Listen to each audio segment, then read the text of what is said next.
Hello बच्चों, good morning. मैं Nishant Kumar Bharti, target classes Bihar Sharif से। देखो भाई, क्लास अभी बंद है, ठीक है, लेकिन पढ़ाई आप लोग को बंद नहीं करना पड़ेगा। आप लोग के पास एक ही विकल्प है, ठीक है, और वो है सिर्फ और सिर्फ पढ़ाई करना। क्योंकि अगर आप पढ़ाई को अगर बंद करते हो, ठीक है, तो एक तो पिछला साल 2020 आप लोग का खराब गया है, पूरे साल बर्बाद हुआ है।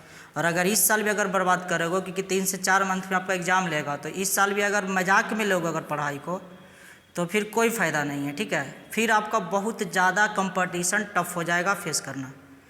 तो जो बच्चे रनिंग में जो बच्चे हैं, जो बच्चे प्रैक्टिस के जो बच्चे हैं, जो रनिंग में हैं, लास्ट फेज में आए हुए हैं, उनको पढ़ाई हर हाल में जारी रखना ही है। प्रैक्टिस उनको हर हाल में करना ही करना पड़ेगा, इसके अलावा कोई विकल्प नहीं है। कारण कि अगर आप प्रैक्टिस को छोड़ते हो, प्रैक्टिस एक मात्र ऐसा विकल्प है ना जिससे आपको सारे सब्जेक्ट पर कमांड होता है।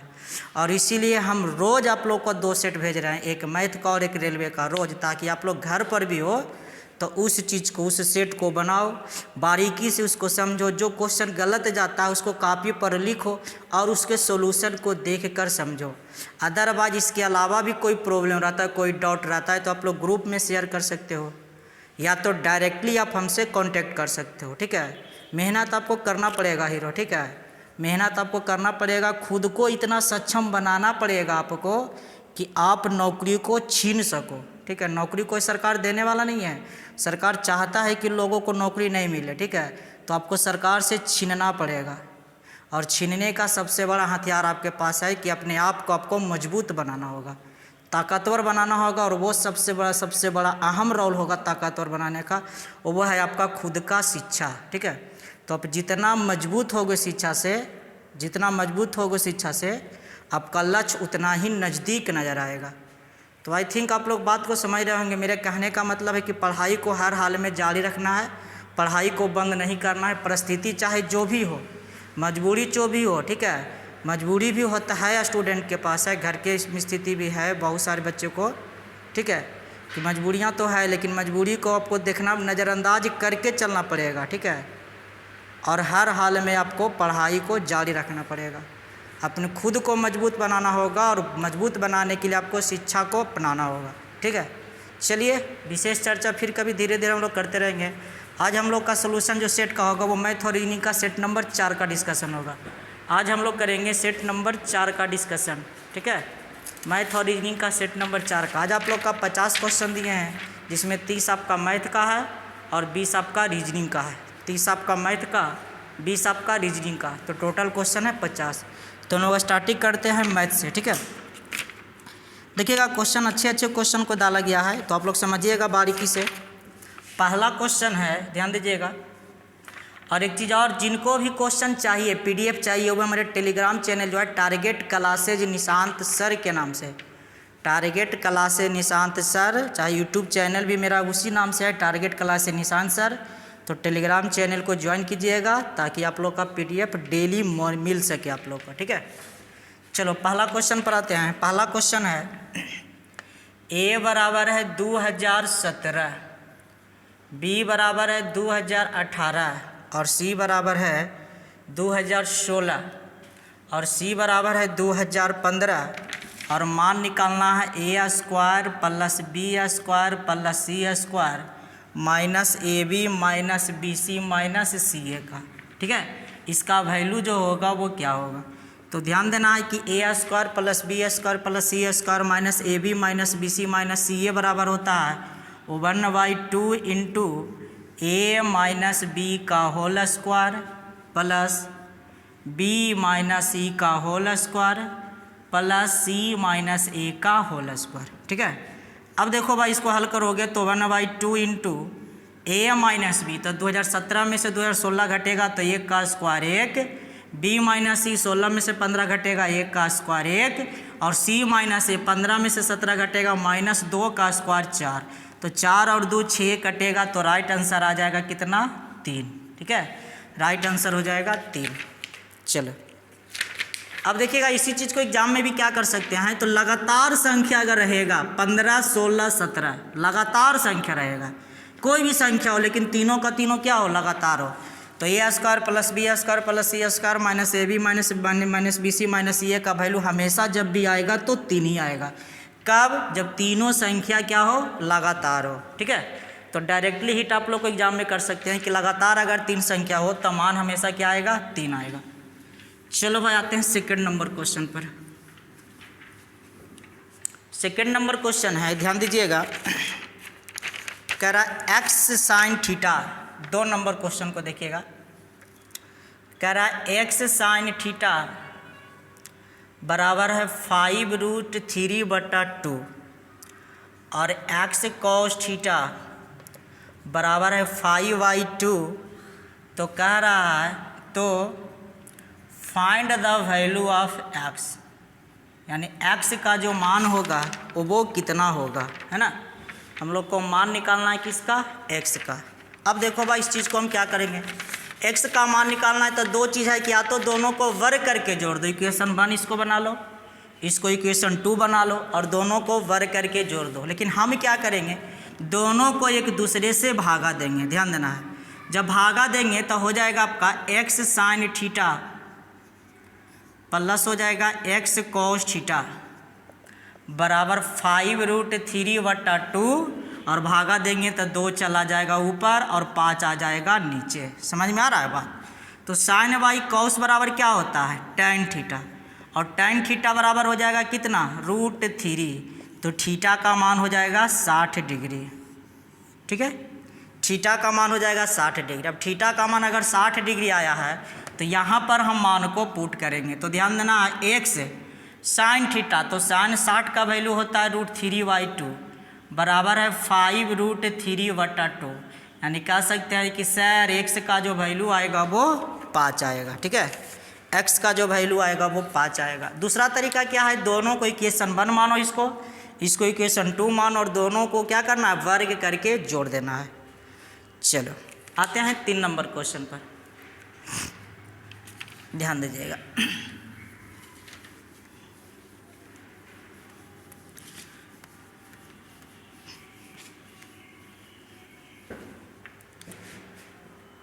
तीन नंबर क्वेश्चन है 999 पूर्णांक 995 बट्टा 999 और गुने 999। ठीक है, हमको इसको बनाने के लिए क्या करेंगे, पहले इसको हम गुना करेंगे। जब इसको गुना करेंगे तो 999 गुने 999 को लिखेंगे 999 का होल स्क्वायर, और प्लस पूर्णांक का मतलब होता है कि फ्रैक्शन जो है वो यहाँ पर प्लस है तो प्लस हो जाएगा। 999 से 999 घटेगा यानी कि बच जाएगा 995। अब देखो 999 का स्क्वायर करके 995 को जोड़ दीजिए, या तो 999 को क्या लिख सकते हैं 1000 - 1 का होल स्क्वायर प्लस हो जाएगा 995। अब कर दीजिए a - b का होल स्क्वायर हो जाएगा a स्क्वायर। ठीक है, यानी 3 और 3 कितना 60 प्लस b स्क्वायर माइनस होता है 2ab और प्लस 995। चलिए इसको हल कर लीजिएगा, आपका वैल्यू आ जाएगा, आपका राइट आंसर हो जाएगा ऑप्शन नंबर 2।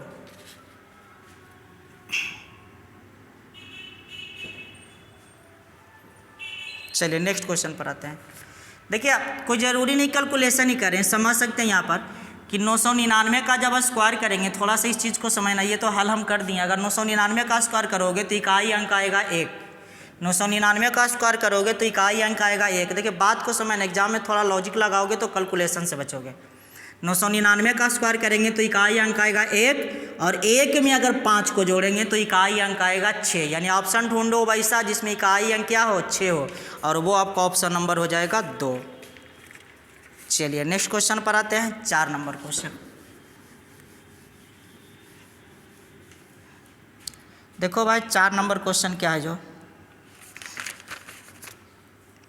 4 नंबर है 1 - 1/3 इंटू 1 - 1/4 1 - 1/5 ...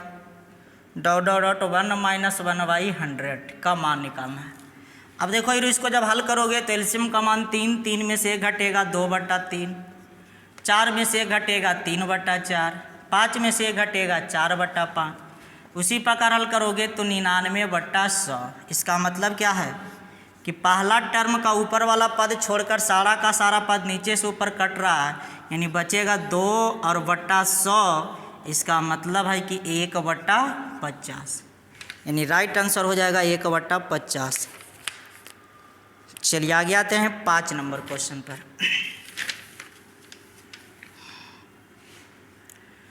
देखा जाए 5 नंबर क्वेश्चन क्या है। जो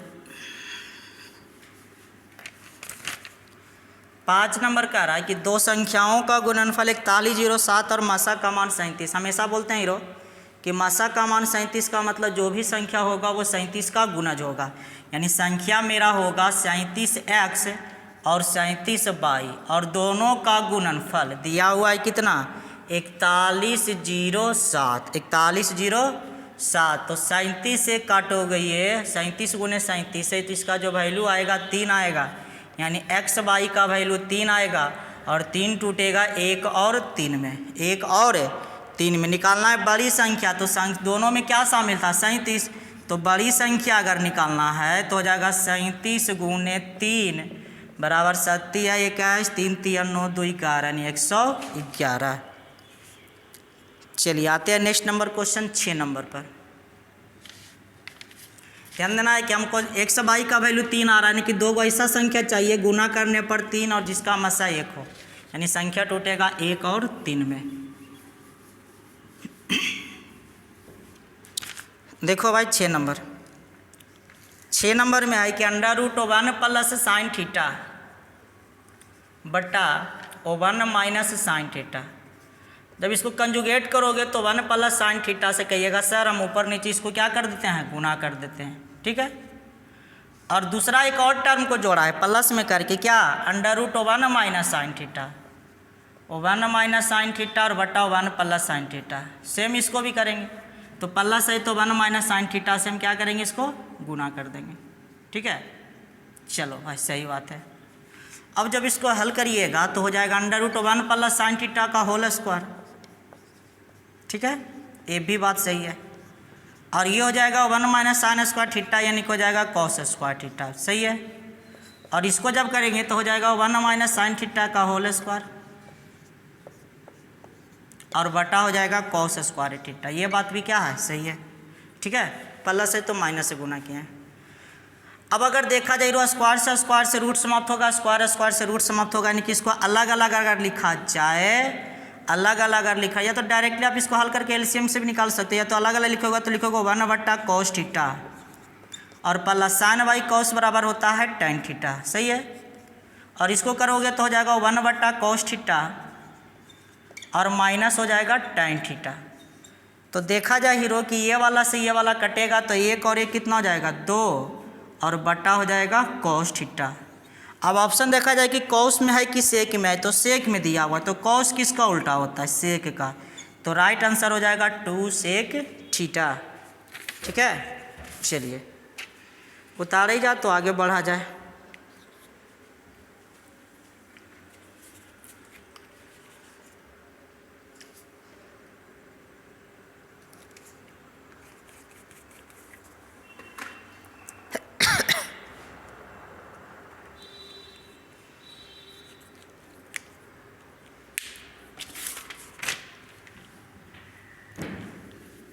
चलिए आगे देखिएगा 7 नंबर क्वेश्चन।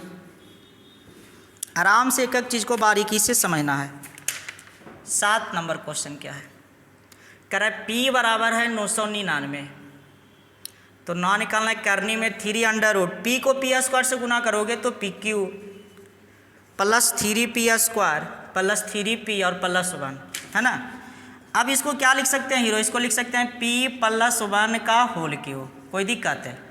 अब बताओ ये वाला 3 से ये वाला 3 कटेगा, यानी कि मेरा जो मान आएगा वो P प्लस 1 आएगा और P का मान 999 में 1 को जोड़ेंगे तो राइट आंसर आ जाएगा 1000, राइट आंसर हो जाएगा 1000, ठीक है। चलिए आगे बढ़ते हैं 8 नंबर क्वेश्चन पर आते हैं। देखो भाई 8 नंबर, निम्नलिखित संख्या में से कौन किसी भी संख्या का वर्ग नहीं है। अब देखो इस क्वेश्चन को बनाने के लिए हमको सोचना नहीं है, ठीक है, डायरेक्टली थोड़ा सा लॉजिक लगाना।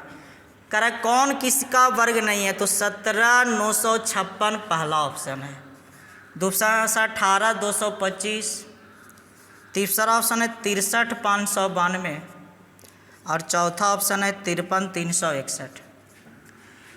करें कौन किसी भी संख्या का वर्ग नहीं है, वर्ग नहीं है, ठीक है। अब एक चीज़ जानते हैं हम लोग कि यदि किसी संख्या को वर्ग करेंगे तो कभी भी यूनिट पैलेस में 2 नहीं होगा। यदि किसी संख्या को वर्ग करेंगे तो कभी भी इकाई अंक 2 नहीं होगा, यानी कि राइट आंसर हो जाएगा सी नंबर। अब ये क्वेश्चन बनाने के लिए हमको कुछ करने की जरूरत नहीं पड़ेगा, अकॉर्डिंग टू ऑप्शन चेक कर लीजिएगा, आ जाएगा भाई लोग। नहीं तो फिर आपको वर्गमूल निकालना पड़ेगा, तो वो काम नहीं करना है। अगर लॉजिक लग रहा है तो लॉजिक लगा दो एकदम। देखो भाई 9 नंबर कह रहे यदि किसी राशि पर 5% की दर से 2 वर्ष का चक्रवृद्धि 328 रोज बचा रहा है, बताओ 5% की दर से 2 वर्ष का CI कितना होगा? तो हो जाएगा 5 दूनी 10 और 5 का स्क्वायर 25, 2r + r स्क्वायर बटा 100 है ना, 2r स्क्वायर + r स्क्वायर बटा 100 यानी 5 दूनी 10, 10 दशमलव हो जाएगा 25, यानी इसका तुलना हो जाएगा 10.25 से। निकालना है राशि, प्रिंसिपल निकालना है, कैसे गुना करेंगे? 100 से। चलिए भाई आगे बढ़ा जाए।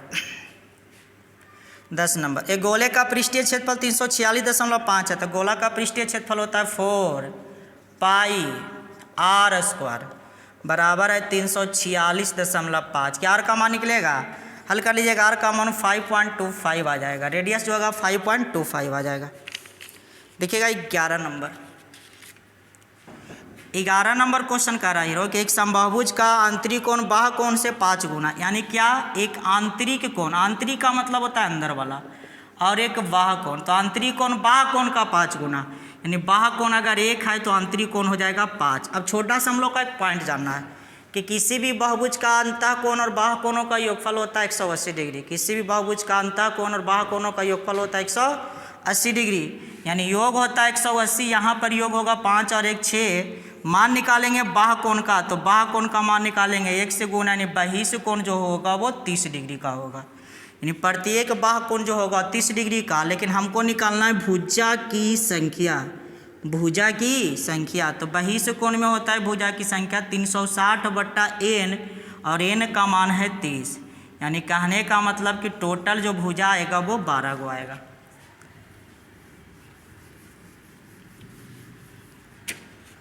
चलो भाई आगे बढ़ा जाए। 12 नंबर कह रहा है कि ऐसे लंब पिरामिड की ऊंचाई ज्ञात करें जिसके तल का क्षेत्रफल 30 वर्ग मीटर होगा, घन मीटर नहीं, और आयतन 500 घन मीटर है। तो ध्यान देना है कि पिरामिड का जो आयतन होता है, याद रखिएगा कि पिरामिड का आयतन बराबर होता है 1/3 गुने आधार का क्षेत्रफल और गुने ऊंचाई, ठीक है। तो 1/3 गुने आधार का क्षेत्रफल है 30 और ऊंचाई का मान निकालना है, और आयतन दिया हुआ है 500। देखो भाई ये 0 से 0 कटेगा, 3 से 3, यानी कि हाइट जो आएगा वो 50 मीटर का आएगा, यानी राइट आंसर हो जाएगा 50 मीटर। चलो भाई आते हैं 13 नंबर क्वेश्चन पर। कह रहे कि प्रिज्म का तल समकोणीय त्रिभुज है जिसकी 2 भुजाएं 5 सेंटीमीटर 12 सेंटीमीटर, प्रिज्म का ऊंचाई 10 सेंटीमीटर, तो प्रिज्म का कुल पृष्ठीय क्षेत्रफल क्या होगा? अब समकोणीय त्रिभुज अगर लेकर चलते हैं, एक है 5 एक है 12, तो कर्ण हो जाएगा 13, समझिएगा।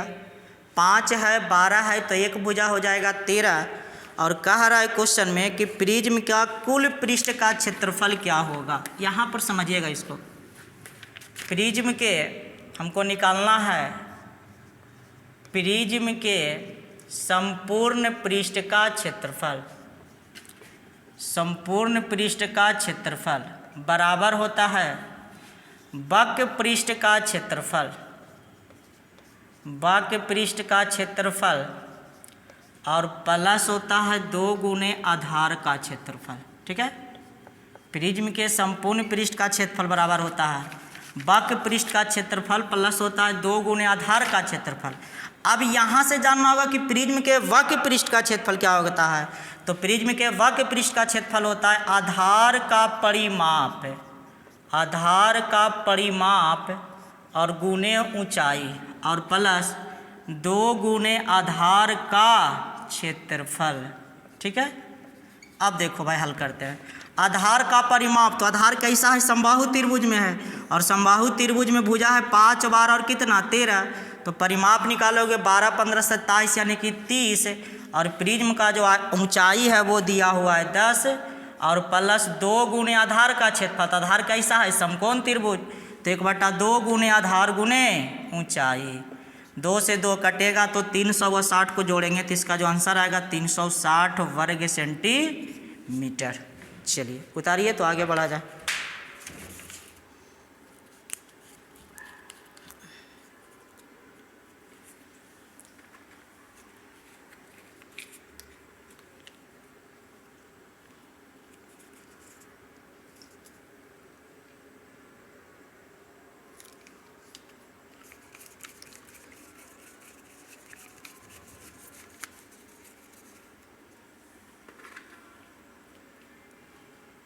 देखो भाई आगे 14 नंबर क्वेश्चन पर।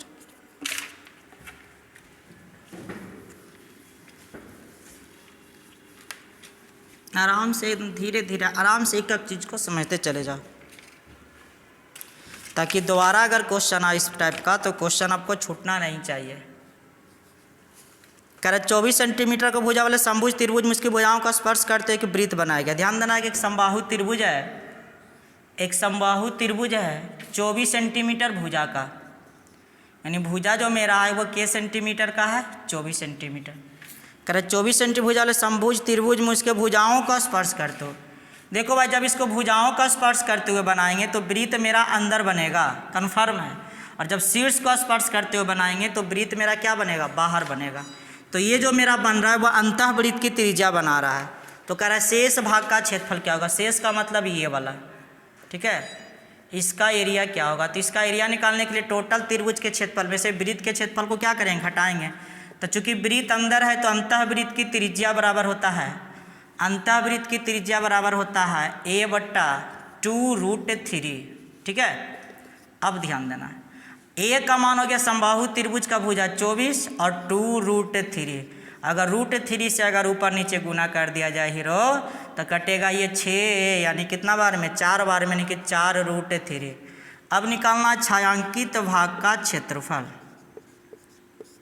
बात समझ में आ रहा होगा सबको? छायांकित भाग का क्षेत्रफल निकालना है तो त्रिभुज का क्षेत्रफल निकालकर, त्रिभुज का क्षेत्रफल निकालकर वृत्त के क्षेत्रफल को घटा देंगे, ठीक है। अब त्रिभुज मेरा समबाहु त्रिभुज है तो होता है √3/4 गुने भुजा स्क्वायर, तो 24 गुने 24। वृत्त का क्षेत्रफल होता है πr², तो r का जो वैल्यू है 4√3 है, तो 4√3 और गुने 4√3। चलिए अब √3 का मान 1.73 रख लीजिएगा, √3 = 1.73 और हल कर दीजिएगा, आपका मान जो आएगा प्राप्त हो जाएगा 98.55।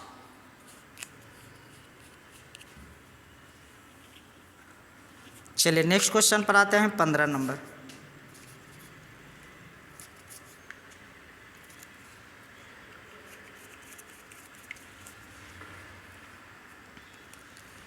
करा एक समचतुर्भुज का परिमाप 2p यूनिट है और करा विकर्णों की लंबाई का योग m यूनिट है, तो समचतुर्भुज का क्षेत्रफल क्या होगा?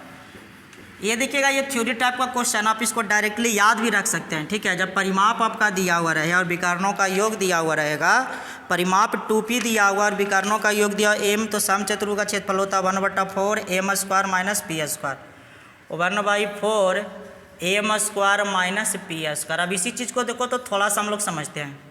कोई भी एक समचतुर्भुज लेकर चलते हैं, ध्यान दीजिएगा, समचतुर्भुज लेकर चलते हैं, ठीक है। अब समचतुर्भुज का विकर्ण समद्विभाजित करता है, विकर्ण ले लेते हैं, ये वाला भी 3, ये वाला भी 3, ये वाला 4, ये वाला 4, तो भुजा कितना हो गया? 5। सबको पता है भुजा कितना हो गया? 5 हो गया। अब कह रहा है कि समचतुर्भुज का परिमाप, तो समचतुर्भुज का परिमाप जो होता है वो भुजाओं का योग होता है, तो 5 × 20 और इसको डिनोट कर रहा है किससे? 2p से। क्वेश्चन में दिया हुआ हीरो 2p से, और कह रहा है क्वेश्चन में कि विकर्णों की लंबाई का योग m है, तो जोड़ो 4 और 4 8 और 3 और 3 6, यानी 8 और 6 14। डिनोट कर रहा है किससे? m से। तो कह रहा है इसका क्षेत्रफल, अगर हम इसका क्षेत्रफल निकालते हैं तो 1/2 गुने d1 गुने d2 होता है, यानी पहला विकर्ण है 6 या दूसरा विकर्ण है 8, यानी कि इसका जो एरिया आएगा वो 24 आएगा। अब देखो एरिया 24 किससे आएगा? ऑप्शन चेक कर लेते हैं। तो अगर यहाँ पर मान रखते हैं ऑप्शन नंबर 2 को, तो 1/4 m², तो m का मान 14, तो 14 का स्क्वायर हो गया 196 - p², तो 2p का मान 20, तो p का मान 10 और 10 का स्क्वायर 100, यानी 96 को 4 से भागा देंगे। देखिए 24 के बराबर आ रहा है, यानी राइट आंसर जो मेरा आएगा वो 2 नंबर ऑप्शन होगा। इस प्रकार भी बना सकते हैं, ठीक है। चलिए आगे बढ़ते हैं 16 नंबर क्वेश्चन।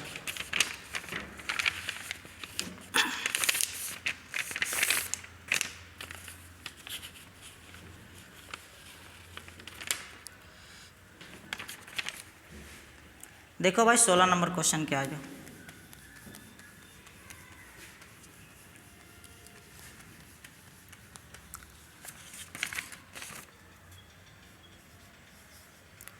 एक समकोणीय त्रिभुज के समकोण की ए और बी। चलिए भाई एक समकोणीय त्रिभुज है, मान लेते हैं इस प्रकार का, जिसका नाम है ABC और काराकोण बी पर समकोण लेकर चलते हैं मान के। और संलग्न भुजा इसको मान लेते हैं ए और इसको मान लेते हैं बी, और यहाँ से एक लंब खींचा गया जिसका नाम दिया हुआ है D, और इस लंब को ना दिया हुआ लंबाई है P। तो कह रहा है P² का मान किसके बराबर होगा। अब एक बात बताओ चला हमको कि यहाँ से अगर AC का मान निकाला जाए, AC का मान निकाला जाए कर्ण का, तो अंडर रूट हो जाएगा A² प्लस B²। कोई दिक्कत नहीं यहाँ पर, ठीक है। अब देखो त्रिभुज का क्षेत्रफल होता है 1/2 गुने आधार गुने ऊंचाई, तो आधार हो गया A और ऊंचाई हो गया B। फिर करेंगे तो 1/2 गुने आधार, अभी टोटल आधार लेकर चलेंगे तो टोटल आधार क्या है AC है, और AC बराबर क्या आया है A² प्लस B², और गुने ऊंचाई, तो ऊंचाई मेरा कौन है P है। 1/2 से 1/2 कट जाएगा, यानी P का जो मान आएगा वो हो जाएगा AB बटा under root A² plus B²। अब थोड़ा सा बात को समझो, P का मान निकला और मान चाहिए किसका P² का, तो स्क्वायर करोगे तो क्या हो जाएगा A² इंटू B² और बटा स्क्वायर रूट हटेगा तो हो जाएगा A² और प्लस B², ठीक है। चलिए आगे बढ़ते हैं, आते हैं 17 नंबर क्वेश्चन पर। कह रहा है शंक्वाकार कप का स्क्रीन से भरा हुआ स्क्रीन में अपने खुले शीर्ष का अर्धगोलाकार आकृति का है।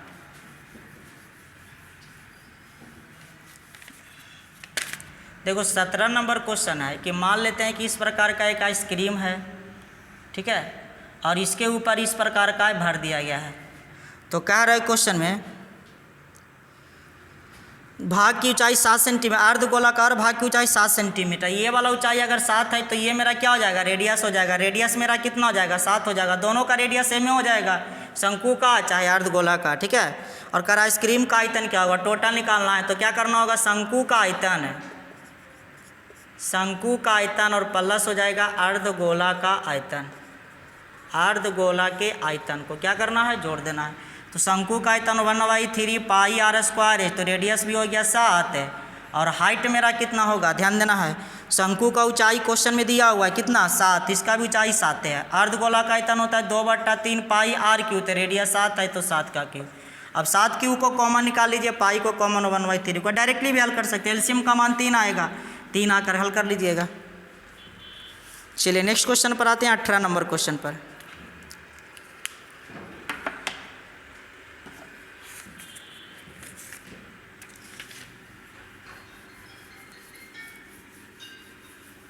अठारह नंबर क्वेश्चन है 8 इकाई त्रिज्या वाले वृत्त का केंद्र और AB 8 व्यास वाले एक वृत्त का केंद्र है, और B 8 इकाई व्यास वाले वृत्त का केंद्र। दोनों वृत्त बाहर से क्या करता है स्पर्श करता है। देखिएगा दोनों वृत्त बाहर से स्पर्श करता है। एक का त्रिज्या अगर 8 है तो इसका रेडियस जो है वो 8 है, और दूसरा का दिया हुआ व्यास 8 है तो इसका जो रेडियस होगा वो कितना होगा 4 होगा। तो सेंटर ये C1 हो गया और ये C2 हो गया। तो कह सकते हैं कि C1 C2 का जो मान होगा ये टोटल रेडियस हो जाएगा, और टोटल रेडियस का मान 8 और 4 कितना हो जाएगा 12 हो जाएगा। 8 और 4 क्या हो जाएगा 12, और इसी को मानकर क्या बनाएगा एक वृत्त बनाएगा इस प्रकार का। अब एक बात बताओ कि ये जो वृत्त जो बनेगा उसका ये क्या हो जाएगा व्यास हो जाएगा, ये क्या हो जाएगा व्यास हो जाएगा। तो रेडियस का मान कितना हो जाएगा 6 हो जाएगा, और वृत्त का मान अगर 6 है तो वृत्त का क्षेत्रफल क्या होता है पाई r²। तो 6 का स्क्वायर कितना 36, यानी राइट आंसर हो जाएगा 36 पाई। चलिए आगे आते हैं 19 नंबर में। 19 नंबर का एक पॉइंट लिखिएगा कि यदि A² plus B² plus C², यदि A² plus B² plus C² बराबर AB plus BC plus CA हो, यदि A² plus B² plus C² बराबर AB plus BC plus CA हो, तो A B plus B C plus C A हो तो ए बराबर बी बराबर सी होगा, यानी कि तीनों का तीनों मान आपस में बराबर होगा। ठीक है, यदि A square plus B square plus C square बराबर A B plus B C plus C A हो तो कह सकते हैं कि तीनों का जो तीनों वैल्यू होगा वो आपस में क्या होगा, बराबर होगा। ठीक है, और मान निकालना है ए प्लस सी बटा 2। बताओ तीनों का तीनों वैल्यू आपस में बराबर, तो कोई भी मान लेकर चलो, यानी कि राइट आंसर कितना आएगा, 2 आएगा। एक मान लीजिए, 2 मान लीजिए, 3, जो भी मानना है मानकर बना सकते हैं। चलिए 20 नंबर क्वेश्चन पर आते हैं। देखिएगा 20 नंबर क्वेश्चन कह रहा है A B plus B C plus. इस क्वेश्चन की चर्चा हम पिछला सेट में किए थे, इसलिए बोल रहे थे ना कि जितना भी सेट आप लोग का दे रहा है उसको अच्छी तरह से बारीकी तरह से समझिएगा। ठीक है, क्वेश्चन और कहीं एक्स्ट्रा होता नहीं है, बस 30 से 40 सेट आप लोग का बनाइएगा तो लगभग आप लोग का मैथ कंप्लीट हो जाएगा। अब कह रहा है क्वेश्चन में बशर्ते कि सही से अगर उसको रिवाइज करते हैं, मान निकालना है 1 बटा। देखिएगा यहाँ से हम लोग क्या लिख सकते हैं, यहाँ से हम लोग लिख सकते हैं कि अगर ए बी अगर उधर जाएगा तो हो जाएगा बी सी प्लस सी ए बराबर हो जाएगा माइनस ए बी। अगर ये उधर जाएगा तो हो जाएगा ए बी प्लस सी ए बराबर हो जाएगा माइनस बी सी। और अगर ये उधर जाएगा तो हो जाएगा A B plus B C बराबर हो जाएगा माइनस सी ए। और मान निकालना 1 बटा ए स्क्वायर माइनस बी सी, तो माइनस बी सी को क्या लिखेंगे, ए बी प्लस सी ए। ठीक है, प्लस 1 बटा B square minus C A, तो माइनस सी ए को क्या लिखेंगे, A B plus B C. और प्लस 1 बटा C square minus A B, तो इसको लिखेंगे क्या, बी सी प्लस सी ए। समझ में आ रहा है बात। अब देखो इसमें से ए को कॉमन निकालोगे तो A B plus B C plus C होगा, इसमें बी को निकालोगे तो A B plus B C plus C, उसमें सी को निकालोगे तो A plus B plus C होगा। यानी एलसीएम जो होगा मेरा वो ए बी सी इंटू हो जाएगा ए प्लस बी प्लस क्या हो जाएगा, सी हो जाएगा। तो ए हो गया तो हो जाएगा बी सी प्लस बी हो गया तो क्या बचेगा, सी ए प्लस क्या हो जाएगा, यहाँ पर सी हो जाएगा तो क्या बचेगा, ए बी बचेगा। और क्वेश्चन को गौर से देखो हीरो, इतना का मान दिया हुआ 0, और 0 में अगर किसी संख्या से भाग दोगे तो मान क्या हो जाएगा, 0, यानी राइट आंसर हो जाएगा 0। चलो भाई आगे बढ़ते हैं 21 नंबर क्वेश्चन पर।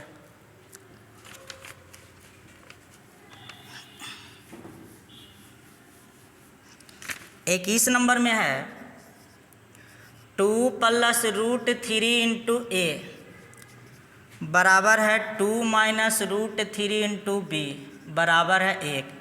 अब बताओ ए का मान निकालेंगे तो 1 बटा 2 प्लस रूट 3 हो जाएगा, कंजुगेट करोगे तो क्या हो जाएगा, 2 माइनस रूट 3।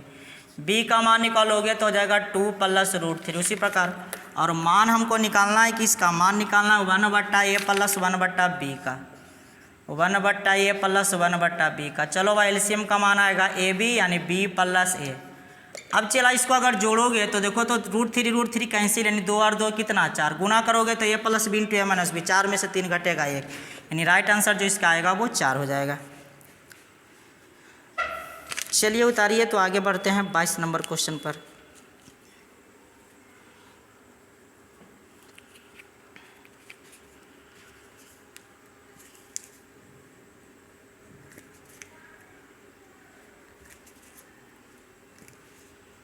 देखो भाई 22 नंबर क्वेश्चन क्या है, जो कह रहा है 3x प्लस 3 बटा एक्स बराबर 1।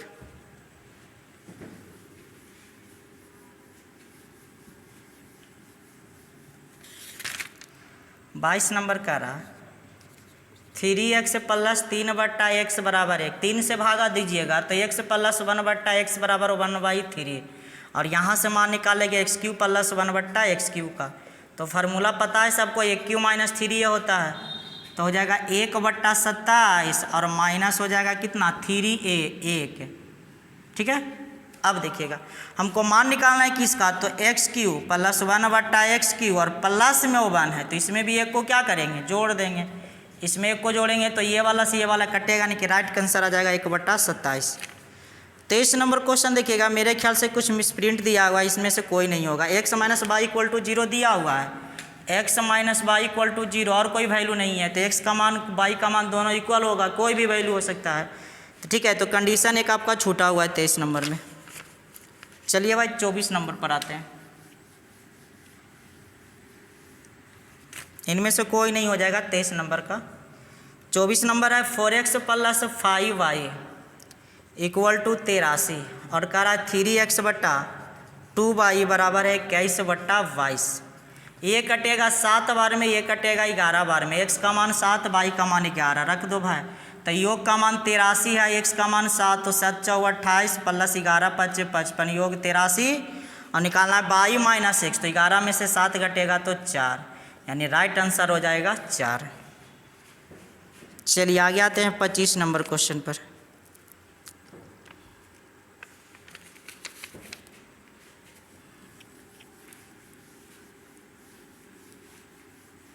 पच्चीस नंबर क्वेश्चन है x बराबर 11 मान निकालना x के पावर 5 माइनस 12x के power 4 plus 12x cube minus 12x square plus 12x minus 1। ठीक है, अब देखो भाई इसको गौर से समझो। इस क्वेश्चन को है क्या क्वेश्चन जो अगर हम डायरेक्टली अगर मान रखते हैं तो कैलकुलेशन मेरा बहुत बड़ा आ जाएगा, 11 के पावर 5 ये भी। तो हम क्या करेंगे, इसको 12 का फॉर्मेशन x के पावर 5 इसको छोड़ देते हैं। बताओ 12x के पावर 4 को क्या लिखेंगे, 11x के पावर 4 और इंटू x के पावर 4, क्योंकि बेस बराबर गुना में तो पावर को क्या करते हैं, सॉरी यहाँ पर देखिएगा बेस बराबर है, बेस बराबर यहाँ पर देखिएगा पावर में 4 और ये पावर में क्या है 5 है। तो 11x के पावर 4 और इंटू हो जाएगा 11x के पावर कितना 1 x के पावर 4। ठीक है, अब देखिएगा यहाँ पर या तो ऐसे भी कर सकते हैं क्या, 12 माइनस 12x के पावर 4 है ना, तो इसको क्या लिखेंगे 11x के पावर 4 और माइनस x के पावर 4, क्योंकि 11 और ये कितना हो गया 12। ठीक है, 12x के पावर क्यू को लिखेंगे 11x के पावर क्यू प्लस x के पावर क्यू। 12x स्क्वायर को लिखेंगे 11x square minus x square. 12x को लिखेंगे 11x प्लस x और माइनस 1। क्या लिख सकते हैं इसको, चलो भाई लिख सकते हैं। अब यहाँ पर देखो x का मान 11 रखेंगे तो 11 के पावर कितना हो जाएगा 5 माइनस, यहाँ देखो हीरो x का मान अगर 11 रखेंगे तो 11 के पावर 4 और ये 11 और, तो 11 के पावर ये भी कितना हो जाएगा 5। फिर हो जाएगा 11 के पावर कितना 4, 11 के पावर 3 और ये 11 और, तो 11 के पावर कितना हो गया 4 प्लस 11 के पावर 3 माइनस 11 के पावर 3 माइनस 11 के पावर 2 प्लस 11 गुने 11 11 के पावर 2 प्लस 11 माइनस 1। अब देखो तो ये सारा का सारा टर्म जो है वो आपस में क्या हो रहा कट रहा है, यानी बचेगा 11 माइनस 1 और 11 में से 1 घटेगा तो 10। ठीक है, अब एग्जाम में अगर ऐसा क्वेश्चन रहेगा तो कुछ नहीं करना है, सारे पद को हटा दो, लास्ट वाला पद पर खाली ध्यान दो, लास्ट वाला पद पर खाली ध्यान दो। तो 12x माइनस 1 तो कुछ नहीं करना है, 12 को भी हटा देना है, यानी x माइनस 1, तो x का मान 11 और 11 में से 1 हटा देना है तो 10, क्योंकि सारा जो पद होगा वो आपका क्या हो जाएगा कटते चला जाएगा। चलिए भाई आगे बढ़ा जाए, देखा जाए 26 नंबर क्वेश्चन।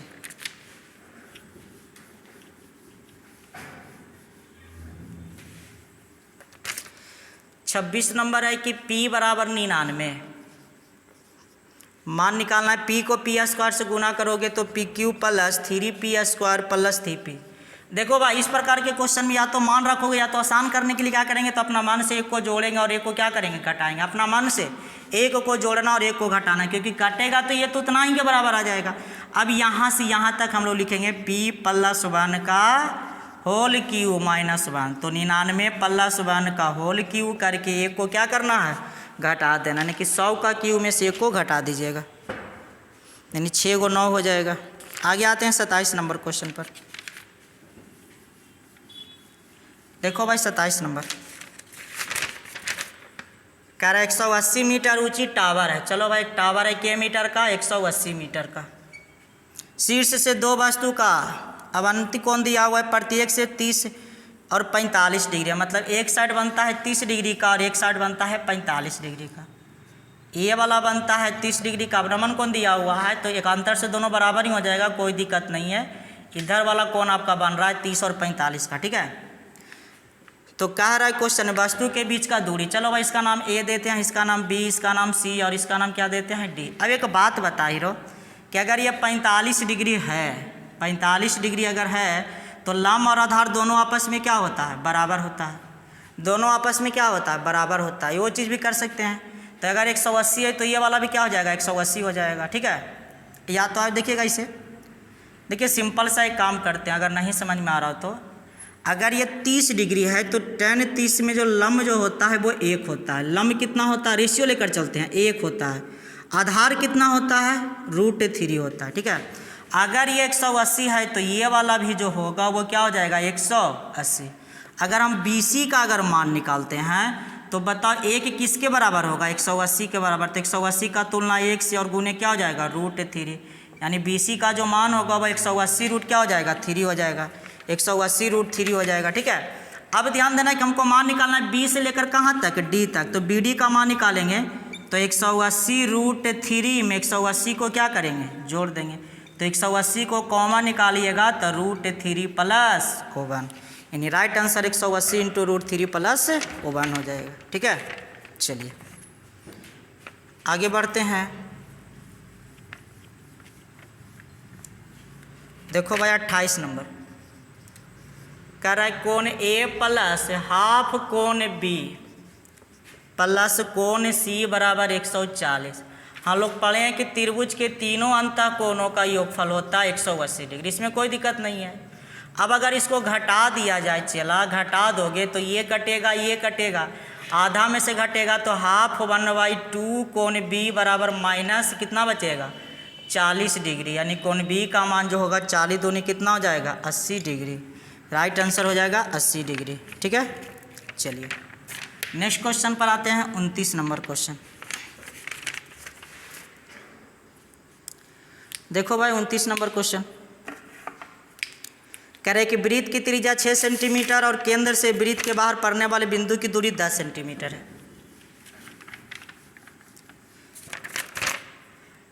कह रहा है कि वृत्त का त्रिज्या 6 सेंटीमीटर है और कह रहा है केंद्र से वृत्त के बाहर पड़ने वाले बिंदु से दूरी जो है वो 10 सेंटीमीटर। चलो भाई कहीं पर वो दूरी है 10 सेंटीमीटर का, ये मान लेते हैं कि दिया हुआ 6 सेंटीमीटर का और यहाँ से कोई दूरी पड़ रहा है क्या सेंटीमीटर का, 10 सेंटीमीटर का, ठीक है। सेंटर है O, इसका नाम देते हैं A, इसका नाम B देते हैं। अब एक बात बताओ हीरो कि अगर ये 10 है तो यहाँ पर जो कोण बनाता है वो 90 डिग्री का बनाता है, तो 90 के सामने कर्ण हो गया, तो 10 है 6 है, तो ये वाला कितना हो जाएगा, 8 हो जाएगा। यानी कि कह सकते हैं कि स्पर्श रेखा स्पर्श जाए की जो लंबाई होगा वो 8 सेंटीमीटर होगा। चलिए नेक्स्ट क्वेश्चन पर आते हैं, 30 नंबर क्वेश्चन पर। कह रहा है ABCD एक चक्रीय चतुर्भुज है। चक्रीय चतुर्भुज का मतलब होता है वैसा चतुर्भुज जिसके चारों शीर्ष वृत्त के परिधि पर हो। रोज चर्चा करते हैं, नाम दिया हुआ है ABC और D। अब कह रहा है क्वेश्चन में कोण A जो है वो 4x के बराबर है, कोण B जो है वो 7x के बराबर है, कोण C जो है वो 5y के बराबर है और कोण D जो है वो y के बराबर है। तो कह रहा है क्वेश्चन में कि x और y का रेशियो क्या होगा, x और y का रेशियो क्या होगा, x और y का रेशियो क्या होगा। देखो भाई 7 में से 1 घटेगा 6 और 5 में से 4 घटेगा। चक्रीय चतुर्भुज के सम्मुख कोणों का योगफल होता है 180 डिग्री, यानी कि 4x प्लस 5y बराबर हो जाएगा 180 और इधर से करोगे तो हो जाएगा 7x प्लस y बराबर हो जाएगा 180। अब यहाँ से x और y का मान निकाल कर उसको रख सकते हैं रेशियो में, लेकिन वो काम भी हम लोग नहीं करेंगे। हम लोग क्या करेंगे कि अगर ये साइड अगर बराबर है तो ये साइड भी क्या होगा, बराबर होगा। हम लोग पढ़े हैं तो बराबर कर देते हैं, तो हो जाएगा 4x प्लस 5y, LHS बराबर तो RHS बराबर तो 7x प्लस y। बताओ 7 में से 4 घटेगा तो 3x बराबर हो जाएगा 4y, यानी x अनुपात y का जो रेशियो होगा वो 4:3, यानी राइट आंसर हो जाएगा 4:3, ठीक है। चलिए तो आज आप लोग का मैथ का डिस्कशन 30 क्वेश्चन था और रीजनिंग में तो वैसा कुछ है नहीं, आप लोग बना लीजिएगा। रीजनिंग तो नॉर्मल सा ही है, SSC लेवल का अगर रीजनिंग अगर है तो नॉर्मल ही है, ठीक है। चलिए बाकी की चर्चा करेंगे नेक्स्ट सॉल्यूशन में, नेक्स्ट टेस्ट में। और एक चीज़ और आप लोग करिएगा कि मेहनत आप लोग ज़रूर कीजिए, ठीक। आप कहीं भी हो, यहाँ हो, घर पर हो, जहाँ भी हो, मेहनत ज़रूर करें। जो क्लास आप में आप लोग को बताया जा रहा है, जो सेट आप लोग को मिलता है उसको बनाइए, उसके सॉल्यूशन को देखिए, समझिए, ठीक है। चलिए ओके, थैंक यू।